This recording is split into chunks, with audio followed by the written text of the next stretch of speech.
nchi ya kwamba Mpwapwa haina lami ila inatoa Wanyamwezi sana. Yaani ile lami haijakamilika lakini kwamba ina Wanyamwezi. Tofauti na sehemu zingine lami inapita katikati ya mjikoni kwao.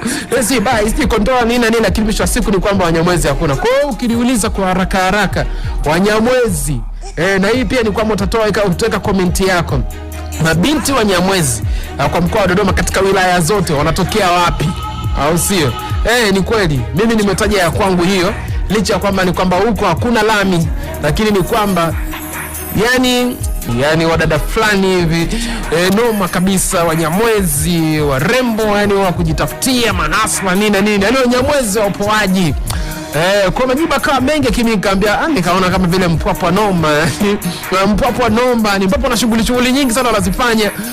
Wana women gala yao, wana vitu vingine vingi tofauti na wilaya zingine wanaona kama zimepoa hivi, lakini Mpwapwa imechangamka. Hata mabinti wanaokimbiza hapa Dodoma, kwa kama ni hapa Dodoma, basi ukimuuliza unatokea watu ukuta Kibakwe wapi, yani Mpwapwa, Mpwapwa na watu fulani na watu hili siji kama mtanipinga, ila mimi naamini Mpwapwa ndio sema ambayo inazalisha mabinti fulani Wanyamwezi, sababu wapo pia hapa mjini viduka nini wa Dodoma wapi Mpwapwa si nini shughuli Mpwapwa yani hivyo tu.